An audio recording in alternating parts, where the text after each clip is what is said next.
नमस्कार, ABVP news में आपका स्वागत है। अभी आप देखिए, हमने पहले ही बता चुका है कि यादव संघ का चुनाव हो रहा है। इसमें 31 उम्मीदवार खड़े हैं जो अपने भाग्य आजमा रहे हैं।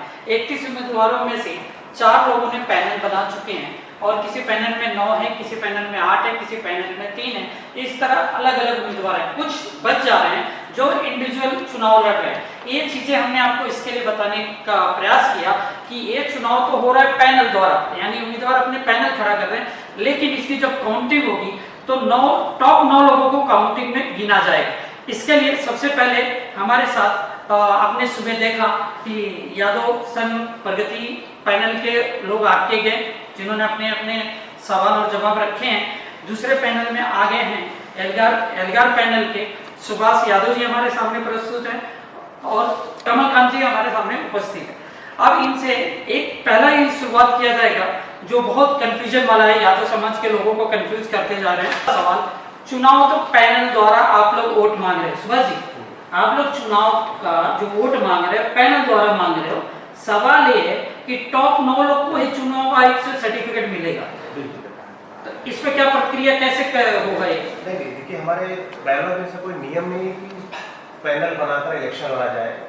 9 पदों के लिए चुनाव होना है, तो शुरुआत की गई थी बड़े लोगों द्वारा कि पैनल बनाकर इलेक्शन लड़ा जाए। हालांकि ऐसा कुछ ये नियम नहीं है, हमारे बायोलॉजी में कहीं मेंशन नहीं किया गया। हमने इसका विरोध भी किया था। अभी जस्ट इलेक्शन कमिश्नर को ये लेटर लिखा था कि चुनाव को इंडिविजुअल किया जाए, पैनल को मान्यता न दी जाए, लेकिन उन्होंने हमारी सुनी नहीं और उसको खारिज कर दिया। तो पैनल बनाकर लोगों का एक ये रहता है कि जो पैनल में बड़े हमारे समझ के हिसाब से पैनल का मतलब ये होगा या पहले लोगों ने किया होगा कि एकता है समाज में, इसके लिए पैनल किया जाए। अब ये पैनल बना के समाज के प्रति लोगों को गुमराह करके एक दूसरे में आपसी मतभेद बढ़ा रहे हैं। हाँ, ये पहले जो 70 के दशक, हालांकि हमारा 3 ही इलेक्शन हुआ था, 2008 में हुआ था, 2011 में हुआ था, उसके बाद जो 13 में हुआ था, 13 वाले इलेक्शन को मान्य नहीं करते हुए इन लोगों ने खारिज करवाया था। उसके बाद ये चौथा इलेक्शन हमारा हुआ है। तो उसके पहले सिलेक्शन होता था। सेलेक्ट कैसे होता था? 9 आदमी सेलेक्ट कर दिया समाज में, जैसे कोई प्रतिष्ठित व्यक्ति है और बोलता था कि ये 9 लोगों को हम लोग पैनल में लेते हैं और एक सिलेक्शन हो जाता था। लेकिन ये चीज़ों को तोड़ने के लिए कुछ लोगों ने, जिनका मैं नाम नहीं लूंगा, उन्होंने शुरुआत की और पैनल बनाना शुरू किया। नहीं, आप तो पत्रकार हैं भाई, किसी का भी नाम ले सकते हैं। नाम इसलिए नहीं लूंगा कि विवाद में नहीं खड़ा करना। ठीक, अच्छी बात। तो जिनको श्रेय जाता है पैनल की पीछे जो मानसिक दूसरी की राजनीति थी उसको करने के लिए उन्होंने उकसाया और यहाँ तक लाया और पैनल का निर्माण किया। लेकिन ये पहला चुनाव है, आपको दावे के साथ कर रहा हूँ कि ये पहला चुनाव है। 4 पैनल होने के बावजूद इस बार व्यक्तिगत उम्मीदवारों को मत दिया जा रहा है। लोगों ने पैनल पद्धति को खारिज कर दिया है। मतलब ये आपके पास इंफॉर्मेशन है, यानी सूचना इंफॉर्मेशन है। जब 8 तारीख को मतगणना होगी, मतपेटी खुलेगा, तो कोई भी एक पैनल जीत कर नहीं आएगा। उसके अंदर जो 1 2 1 2 1 2 2 2 4 हैं लोग, उन्हीं को चुनने का लोगों ने एक बड़े पैमाने पर मन बनाया है। क्योंकि सभी पैनलों में, हमारा पैनल छोड़ के सभी पैनलों में लोग बड़े स्तर पर दागी हैं। इसी बात को चाहते हैं कि आप ये बताइए कि आप अपने आप को हमेशा लिखते हैं आप लोग कि आपका पैनल बेदागी वाला है, कोई दागी नहीं लगी हुई। इस पे क्या प्रतिक्रिया? और सारा क्रेडिट चुनाव का आप लोग लेना चाहते हैं कि हमने चुनाव कराया। भाई हाई कोर्ट हम ही गए, हमारे पास पिटीशन की कॉपी है, हमारे इस पे आप ऑर्डर हुआ कि 90 डेज में इलेक्शन करवाइए। ये आप लोग जाके करवाए? मैं खुद इसमें पिटीशनर हूँ और बहुत पहले होता है, इसमें भी हमारे लोगों ने हमको धोखा दिया। अच्छा, हाँ, ठीक है। पैसे की मदद नहीं की, फिर हम दोनों ने पैसा कहीं से जमा किए, थोड़ा बहुत जो था हमारे पास, उसके आधार पर हम हाईकोर्ट गए थे। हाईकोर्ट से ऑर्डर मिला 90 डेज में इलेक्शन करवाइए। यानी आप लोग कहने का चाह रहे हैं कि आपके पैनलों द्वारा चंदा इकट्ठा करके हाँ, और इस चीज को काम किया हमने किया। बाकी जो बाकी जो पैनलों में उनके पास गए थे, उन्होंने पैसा देने से मना कर दिया। आपको क्या करना है, क्या फायदा होगा, आप जाइए जहाँ जो करना है, आप अपने पैसे से करिए, क्यों ये कर रहे हो? आप समाज को गुमराह कर रहे हो। 12 साल से इलेक्शन हुआ ही नहीं है। ठीक है। अभी सुबह जी आपसे पर्सनल एक सवाल है कि ये पर्सनल सवाल लोगों के से आया हुआ है। जब हमने चलाया था कि यादव समाज के लिए हम एकत्रित कर रहे, सारे पैनलों से सवाल पूछा गया, तो सबसे ज्यादा आपके लिए एक प्रश्न आया है कि आप पत्रकार होते हुए लोगों को डराते रहते हैं हमेशा, ये सही बात है? डर किस चीज के लिए? नहीं, आप लिखते हैं उस हिसाब से लोग डरते हैं। बिल्कुल मेरा काम है, मैं डराते नहीं रहूँगा। मैं लोगों को जेल तक भी पहुंचाऊंगा। ये जितने समाज के बागर बिल्ला, आपका एक वर्ड है बागर बिल्ला। ये जितने बागर बिल्ले हैं, हाँ, क्या आज बताइए, ये भिवंडी की जमीन 25 साल से एक आदमी लेकर गया, उसमें भजिया तल रहा था। आज वो जमीन का फोटो वायरल करता है, बोलता है कि यादव सिंह मुंबई भिवंडी शाखा। आप लोगों को बताना चाहते 25 हैं, साल तक ये जमीन कहाँ थी? आप लोगों को बताना बताइए।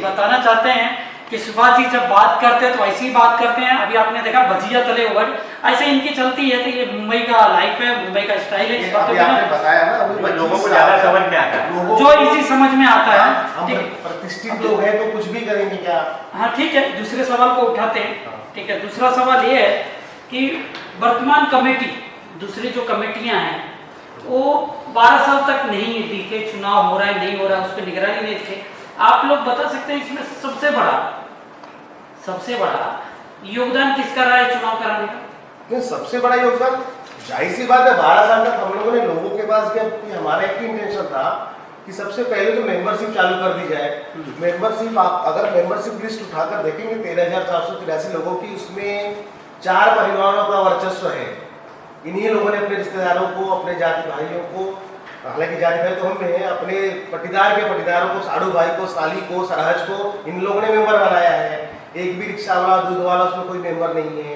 एक घर के पते पे 600 वोट, एक घर के पते पर भांडुप चले जाइए या दुकान के पते, पंचम किराना स्टोर क्या नाम है, पंचम किराना 600 दुकान में 600 लोग कहाँ रहते हैं? घर में दुकान नहीं, में तो आपको इस चुनाव में गड़बड़ी होने का चांसेस है, भ्रष्टाचार होने का जो चांसेस हमेशा है। करते हैं वो एक बोगस आई कार्ड बनाएंगे यादव संघ का, मेंबरशिप का वो आई कार्ड देते हैं, उसी आधार पर तुम मांग करें कि वोट दो, जो कि उनके बोगस आदमी मर चुके उनका भी आई कार्ड इन्होंने बनाया है, फोटो तो है नहीं किसी के पास। या तो समाज के लोगों को इस बात को नोट करना चाहिए कि जो अभी बोला जा रहा है कि कम से कम भ्रष्टाचार होने का, बोकस वोटिंग ना हो। सभी पैनलों से हमारा रिक्वेस्ट है कि एक चुनाव समाज के लिए हो रहा है। दूसरा आपसे एक क्वेश्चन है कि आप चुनाव जीत के आए तो आपको उसके लिए रोड मैप कुछ बना के रखें। ये वचननामा है, ये कोई बोगस वचननामा नहीं है, बोगस लोगों की तरह जो बोगस लड़ रहे हैं चुनाव। और पहला इसका वचननामा है सदस्यता अभियान, और दूसरा भिवंडी की जमीन। भिवंडी की जमीन तो आज आ गई, पहला हमारा वचननामा पूरा हो गया है।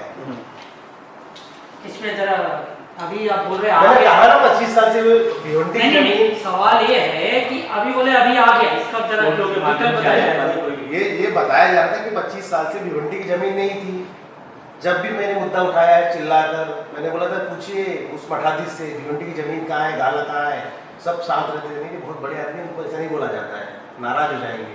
आज नाराज हो जाएंगे तो आज के उसमें भजिया तल रहे कि समोसा तल रहे थे 25 साल से, आज के वो फोटो वायरल कर रहे हैं। भाड़े पे दिए थे उनको, भाड़े पे गए थे 25 साल तक, उसका भाड़ा खाया गया है। समाज हिसाब मांगे कि 25 साल तक वो जमीन जब यादव संघ की है तो 25 साल तक उसका भाड़ा किसने खाया, ये समाज पूछे पहले। ठीक है, अभी एक क्वेश्चन, आप एक ही क्वेश्चन उठा सकते हैं अदर पैनलों से, जो अदर पैनल है उनसे कुछ आप सवाल करना चाहते हैं? अदर पैनल तो है ही नहीं। अदर पैनल कौन से है? वो तो रात को नामांकन सवेरे यहाँ की, रात को पाला बदल के वहाँ चले गए। पैनल समझ ही नहीं आ रहा है, ये तो सब अवसरवादी है। मिली जुली सरकार है। पेपर पे 4 पैनल का नाम है, ठीक है, 4 पैनल है, तो जो अदर पैनल है जिन्होंने आपके सामने रखा है उनसे कुछ पूछना चाहते तो हो? उनसे यही पूछना चाहेंगे कि 12 साल तक जो पहली बार तो जीत कर जो गए थे भाग गए, 12 साल वही पैनल फिर खड़ा है, तो ये मुझे बता दे अदर पैनल वाले जो अंदर बैठा है कब्जा करके अभी फिलहाल 22 तारीख को जिसने चेंज रिपोर्ट डाल के जिसने कब्जा किया है उसको कैसे जीत पाएंगे ये लोग? और उन्हीं पैनल का जन्मा हुआ ये भस्मासुर है जो बैठा है वहाँ, उसी को इन लोगों ने खड़ा किया था दूसरों के खिलाफ, और आज उनके खिलाफ ये खड़ा बैठा है। मतलब जो सिखाया गया उनके वही सामने बैठा है, वही बैठा है। हाँ, और उसने खुला चैलेंज किया है कि आप तो जीत कर तो आइए स्कूल के गेट पर, बताइए मुझे पैनल वाले बताएंगे उसको रोड मैप पे उसको जीतने का।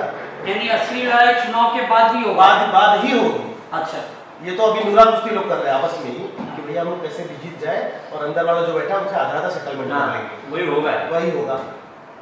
एक बार फिर कमेटी बदलेगी, जो बैठा है वो बोलेगा ठीक है तुम जीत कर आएगा तुम्हारा स्वागत है, लेकिन पूरे लोग नहीं आओगे, आओ 6 तुम बैठो 6 हम 3 हम बैठते, मिल के फिर सरकार चलाएंगे लोग, जैसे इन्होंने 12 साल में किया है। सुभाष जी से कहना चाह रहे हैं कि चुनाव जीत के आने के बाद कमेटी में हो सकता है आधे आधे लोग दोनों पैनल की तरफ डिवाइड, दोनों टीम में डिवाइड है जिसकी जो रहेगी इस हिसाब से। हाँ। यानी यादव संघ में वही होगा जिसकी लाठी उसकी भैंस। हाँ बिल्कुल वही 2012 के बाद से वही होते आया है ना। हम तो लड़ाई हमने पेपर के माध्यम से लड़ाई लड़ी है, और इन लोगों ने लड़ाई कैसे लड़ी है? रात को 12 बजे 2 बजे कब्जा किया है तलवार लेके कोई था लेकर, ये सभी लोग जो आज चुनाव लड़ रहे हैं इन लोगों ये लोग भी शामिल है, इन पे भी FIR है जो कब्जा करने का। नहीं आपके पास एविडेंस है, दूसरे अरे लोग आ रहे हैं, लाइन है, FIR की कॉपी FIR है, दूसरे लोग आ रहे हैं एविडेंस के साथ आ रहे हैं। साकिरा ठीक है। ठीक है हमारे पास अगर कोई आपत्ति है हमारे पास एविडेंस है, साकिरा का हमने निकाला है। एविडेंस है, इन्होंने लाइन कब्जा है। के वो भी इलेक्शन लड़ रहे हैं। तो ये बताइए जब वो कब्जा कर रहे थे उस समय तो इलेक्शन क्यों लड़ रहे हैं, फिर कब्जा कर क्यों नहीं लेते?